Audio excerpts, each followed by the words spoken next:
Do you ever get bored or frustrated with playing the same old chord shapes? I certainly do. So in this video I'm going to show you some variations on some of the more familiar chord shapes that I use to freshen up my sound when I start to get a bit in a rut.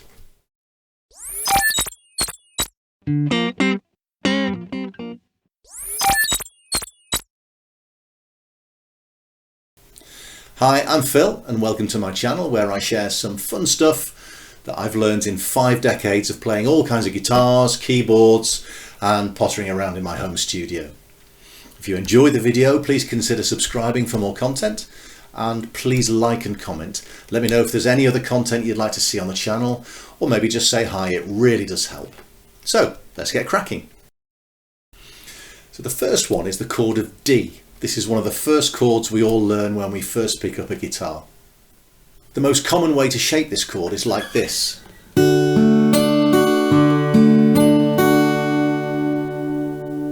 might even play it like this using a bar chord.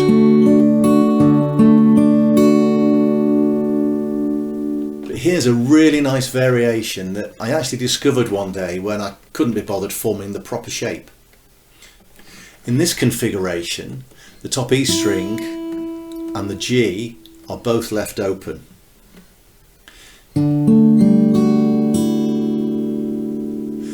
I don't know if it's got a proper technical name, but when it's plucked like this,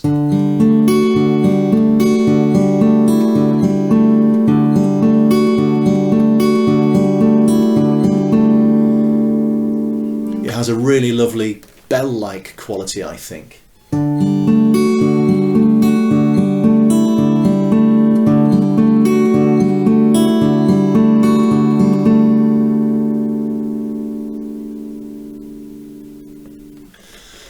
The next chord, which actually fits really nicely with the D chord, is a nice take on B minor. Most people would learn B minor like this.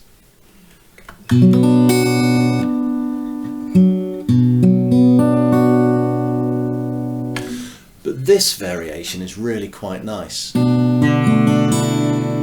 I leave the top E open and the D open, and the G string plays an A. So I suppose it's a bit more of a B minor 7th, I suppose. So again, this one is nice finger picked, but I do also use it when I'm doing certain strumming patterns. It's handy when playing live and it's a bit easier to move to than the standard shape from some positions. Next we've got F sharp minor. Standard shape is like this.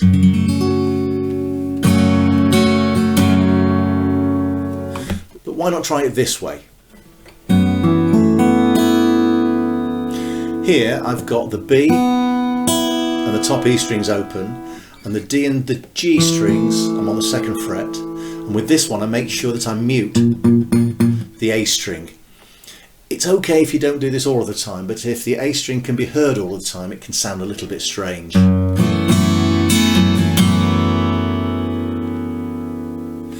This chord is actually an A sus2 with the F sharp thrown in at the bottom end. So there's the A sus2 and there's the F sharp at the bottom. It's a really lovely sounding chord, but it's also a handy hack if you're playing live and need to move from A to F sharp minor quickly. Like this.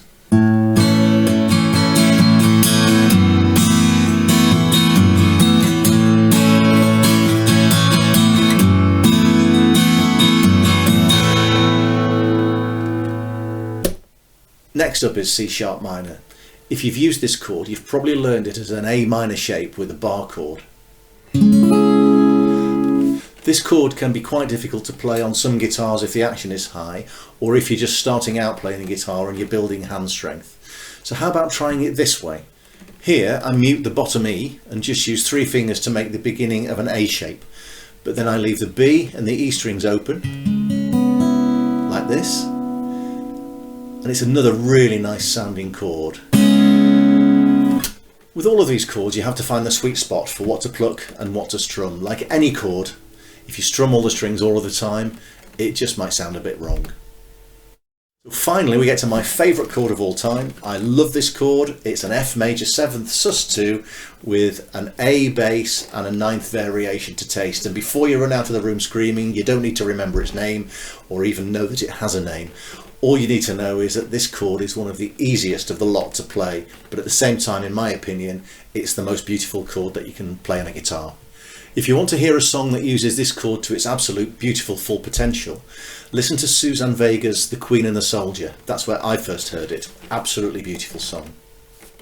So here it is, just 2 fingers, 3rd fret on the D string and 1st fret on the B string, and that's it for fingering.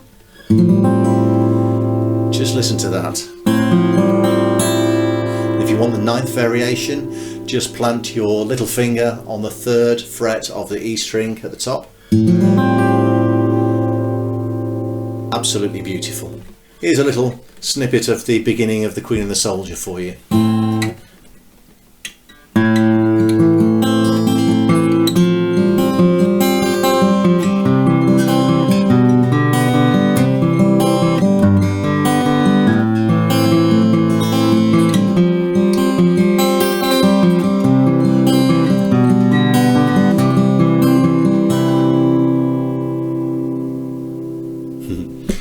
Played much better on the album, so do go and listen to it. Well, that's it for this video. I hope you've enjoyed it. Let me know in the comments how you get on with those chord voicings, or even if you discover any new ones yourself. And happy practicing. Bye for now.